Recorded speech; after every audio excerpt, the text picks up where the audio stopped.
We are coming at you live from the Mississippi Trade Mart for the Dixie National Rodeo Sale of Champions. And joining us now right here at the Trade Mart is the Secretary of State of the great state of Mississippi, Michael Watson. Mr. Secretary, good to see you, sir. Thanks for coming on. Absolutely. Always good to visit with you. Look forward to a good discussion this morning. Yeah, man. So how about this facility? It's fantastic. It is. It's phenomenal. First class. They did a great job. Andy and his team. And it really started back before then with Senator Cindy Hyde-Smith. Yep. The former ag commissioner. And they've done a great job to see it to fruition. And not sure if you caught it, but the commissioner informed us when he was on earlier that sold more tickets than any time in history to this event. What a great thing that is for the state of Mississippi. This is, as the commissioner likes to say, genuine Mississippi. This truly is genuine Mississippi here, isn't it? It is. And we're looking forward to the rodeo. The girls are coming up, so we'll be here awesome next week, and can't wait to see it. All right, so those wily legislators have been over there under the dome, and they've been cooking up bills and trying to get them into law. And yeah, I know you've been on the program many times. You and I have talked about the need to address many of the elections integrity issues in our state, from voter roll maintenance, et cetera.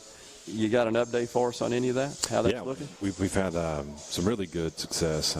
Sat down with Speaker Gunn, I guess it was last week or so, and we've got a great piece of legislation crafted and moving through the House. So really appreciate Speaker Gunn's support. Representative Powell has done a phenomenal job working on the language with us. So got some good momentum, and proud about that. You know, look forward to working through the Senate side. Obviously, it's an issue that's very important to all Mississippians. Yeah. If you don't have good, clean, fair, safe elections with integrity, what do you have? Yeah. So it's a centerpiece for us that we're going to continue to work on. And again, very, very happy and pleased with the House and the progress we're seeing over there. Well, that's good to hear. And I got to tell you, every time you and I have this discussion, I like scratch my head saying, what's the deal here? I mean, this just seems so common sense, so pragmatic, so necessary.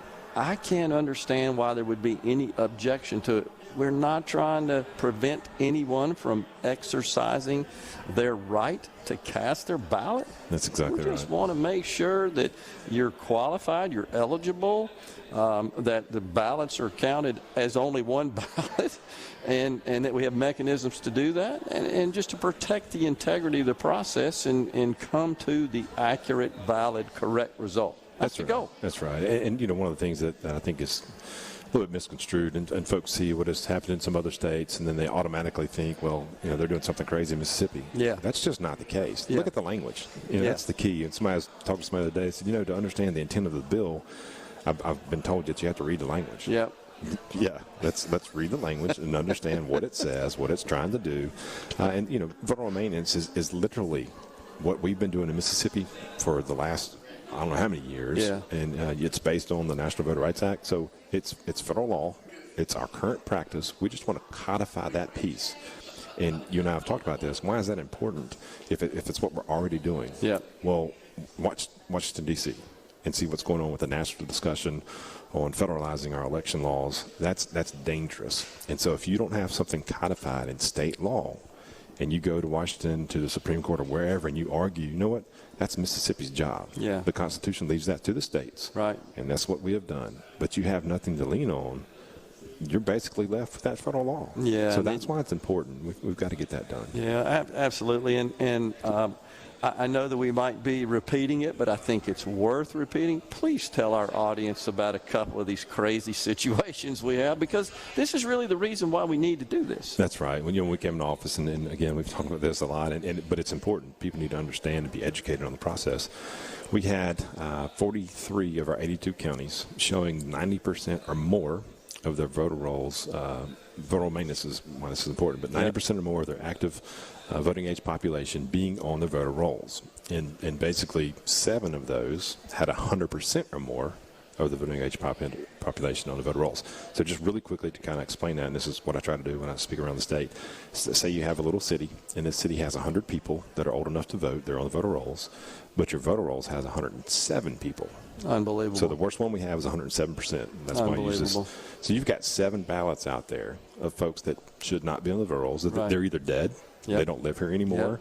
But anyway, you talk about that and you say, well, there's 7 ballots out there. If you had something like universal vote by mail, which we do not have, but I think it's important to explain to people, why does that matter? So if you don't have clean voter rolls, you got these 7 ballots rolling around out there, and you know, that's why voter roll maintenance is so important. And it's every state. It's Republicans and Democrats. It's not just Republicans. Democrats, Secretaries of State say the same thing. Let's make sure we got good clean voter rolls. So and then when you've got these invalid voters registered, if you will, and the ballots fly out there, they flow out there to this universal mail-in, and then the ballot harvesters come back and they go track those ballots down and kind of fill them in the way they want, or they persuade somebody else to do it, and it just really destroys the integrity of the entire voting process. That's exactly right. And you know, and people say, well, Michael, we don't have universal vote by mail.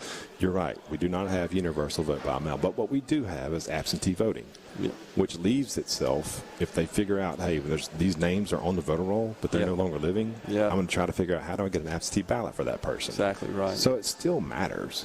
So it's something we're going to continue to focus on, and looking forward to getting that done in the legislature. Well, so far it looks like we got a little bit of a breather in Washington, in that Senators Sinema and Manchin have said they won't sign on to ending the filibuster, which is necessary in order for them to ram through this voting rights legislation.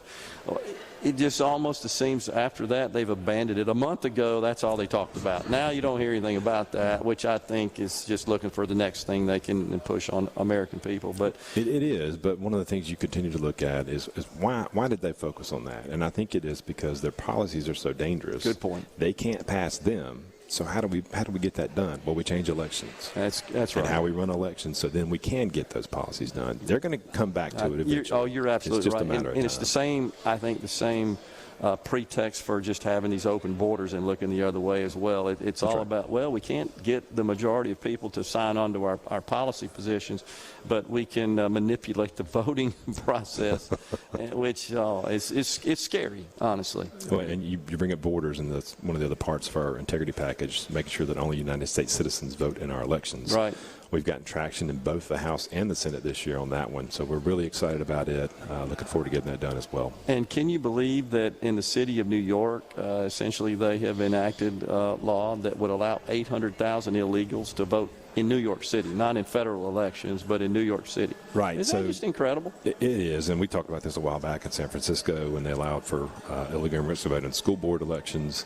And I mentioned, look, eventually you're going to see this matriculate across the country. Not that it would come straight to Mississippi, but it's going to start to grow. I agree. And here we go. And these are non-citizens in New York that are being allowed to vote. So it's just a matter of time, and they're going to continue to attack that point. Elections matter. I totally agree. We've got to make sure we've got good integrity in our system. You're on board. A couple of minutes left. What else you got going on in the office? Yeah, so you saw, I guess, a couple of weeks ago, and I actually mentioned it here before we launched it, but 29 by 29, we're reviewing all 29 boards and commissions, making sure that these regulations that are bad for businesses in Mississippi, and we've joined with 8 partners, and so we split them up. By the year of 2029, we will have gone through all 29 boards and commissions, every single regulation, to make sure, hey, what can we cut that's good for business, so we can lower that regulation here in Mississippi.